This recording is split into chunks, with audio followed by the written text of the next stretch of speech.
हे champs, मेरा नाम है लक्ष्य वर्मा और आज हम एक शॉर्ट स्टोरी समझेंगे जिसका नाम है कूपी गाइन बागाबाइन। इस शॉर्ट स्टोरी को उपेंद्र किशोर रॉय चौधरी जी ने लिखा है। वो जब पैदा हुए थे 1863 को, तब उनका नाम रखा था कामोदर रंजन रॉय, लेकिन 5 साल बाद उनका उनके रिलेटिव्स ने अडॉप्ट कर लिया और उनका नाम रख दिया उपेंद्र किशोर रॉय चौधरी। चौधरी जी एक आर्टिस्ट और स्टोरी टेलर थे जिन्होंने दुनिया को मैजिक और बंगाली फोक टेल से इंट्रोड्यूस कराया। उनके वर्क्स में जो कैरेक्टर्स होते थे वो रियलिस्टिक होते थे और सोसाइटी को रिप्रेजेंट करते थे। तो चलिए, बिना आपका टाइम वेस्ट करे इस शॉर्ट स्टोरी को इजी लैंग्वेज में समझते हैं।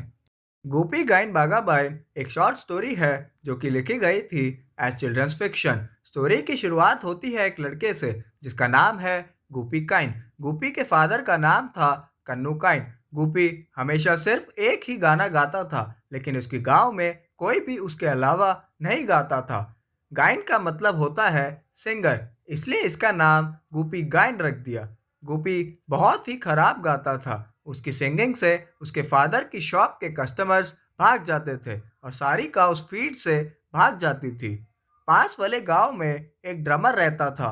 जब वो ड्रम बजाता था तब वो टाइगर की तरह रोर करता था, इसलिए उसका नाम रख दिया बागाबाइन, जिसका मतलब है टाइगर लाइक ड्रमर। बागा पूरा दिन पूरे पैशन से ड्रम बजाता था और शाम तक उसका ड्रम टूट जाता था। बागा के फादर पांडु पाइन डेली नया ड्रम लाकर बागा को देते थे ताकि वो डेली ड्रम बजा सके। गोपी और बागा दोनों एक दूसरे को सुन सकते थे, लेकिन उनको लगता था कि जंगल में एक राक्षस है। दोनों ने डिसाइड किया कि वो जंगल में जाकर देखेंगे कि आवाज़ किसकी है। तभी दोनों एक दूसरे से वहां मिलते हैं। जंगल में उनको उस राक्षस की आवाज़ के बारे में पता चलता है। बागा और गोपी अब साथ हो गए थे। गोपी गाना गाएगा और बागा ड्रम बजाएगा।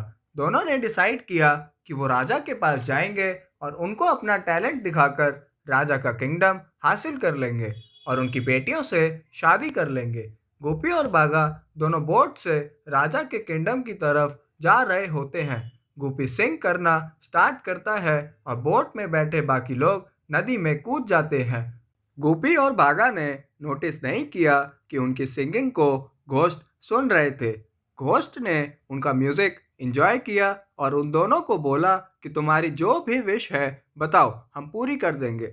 बागा और गोपी चाहते थे कि लोग उनके म्यूजिक को सुने और एंजॉय करें। घोस्ट ने उनकी ये विश पूरी कर दी और कहा कि जब भी तुम दोनों गाना गाना स्टार्ट करोगे तो कोई भी इंसान बिना तुम्हारा म्यूजिक सुने हिल नहीं पाएगा। गोपी ने विश मांगी कि उसको खाना और कपड़े मिल जाएं, तो घोस्ट ने उनको एक जादुई बैग दिया और कहा कि तुम्हें जो भी चाहिए हो वो चीज़ इस जादुई बैग से मिल जाएगी। घोस्ट बागा और गोपी को जादुई शूज़ देते हैं और बताते हैं कि इन शूज़ की मदद से तुम दोनों जहाँ चाहो वहाँ पहुँच सकते हो। गोपी और बागा घोस्ट को फेयरवेल देते हैं और उन जादुई शूज़ से राजा के चेम्बर में पहुँच जाते हैं। वहाँ पर उन दोनों को 3 दिनों के लिए अरेस्ट कर लेते हैं क्योंकि वो बिना बताए राजा के चेम्बर में घुस आए थे। तीसरे दिन वो दोनों अपनी पावर का यूज़ करते हैं जो कि उनको घोस्ट से मिली। वो दोनों एक प्रिंस के कपड़े उस जादुई बैग से निकालते हैं और उन जादुई शूज़ की मदद से गार्डन में आ जाते हैं। राजा बागा और गोपी को वेलकम करते हैं क्योंकि उन्होंने प्रिंस के कपड़े पहने थे। राजा उन दोनों को बहुत ही सुंदर रूम देते हैं। सारे गेस्ट सरप्राइज हो जाते हैं ये देखकर कि प्रिजनर्स जेल में नहीं हैं। सभी को लगता है कि वो दोनों घोस्ट थे। बागा और गोपी ड्रामा को चुपचाप बस देख रहे होते हैं। तभी कोर्ट का एक मेंबर बागा के ड्रम की बात करता है। सभी लोग कहते हैं कि इस ड्रम को जला दो, लेकिन बागा वहाँ नॉइजी और कंफ्यूज सिचुएशन क्रिएट करता है ताकि लोगों का ध्यान उस ड्रम से डाइवर्ट हो सके। राजा को और गार्ड्स को बागा और गोपी पर शक होने लगता है। उनको लगता है कि दोनों घोस्ट हैं, तो वो बागा और गोपी को अरेस्ट कर लेते हैं और राजा के कंट्री हाउस में उन्हें बंद कर देते हैं। राजा गार्ड्स को वो घर जलाने को कहता है, लेकिन बागा और गोपी के पास जादुई शूज थे। उसकी मदद से वो कंट्री हाउस से एक जंगल में पहुंच गए। उसी जंगल में जहाँ वो दोनों एक दूसरे से पहली बार मिले थे। सेलिब्रेट करने के लिए दोनों ने गाना गाना और ड्रम प्ले करना शुरू कर दिया। तभी हालांकि राजा के खजाने को लुटेरों ने लूट लिया और राजा के बेटे को किडनैप कर लिया। वो लुटेरे खजाना चुराकर जंगल से भाग रहे थे। लुटेरों ने बागा और गुपी के म्यूजिक को सुना और वो वहीं फ्रीज हो गए, क्योंकि बागा और गुपी को विश मिली थी कि कोई भी उनका म्यूजिक सुने बिना हिल नहीं सकता। राजा के गार्ड्स आते हैं और उन लुटेरों को आसानी से पकड़ लेते हैं। राजा के बेटों ने राजा को बताया कि कैसे बागा और गुपी की वजह से लुटेरे पकड़े गए। राजा ने खुश होकर दोनों को नौकरी दे दी और सैलरी रख दी 500 रुपये। कई महीनों तक बागा और गुपी की लाइफ स्मूथ चल रही थी, लेकिन एक दिन उनको पता चला कि शुंडी के राजा प्लान बना रहे हैं यहाँ के राजा पर अटैक करने के लिए। शुंडी के राजा वही हैं जिसने बागा और गुपी को जेल में डाल दिया था और उनको मारना चाहते थे।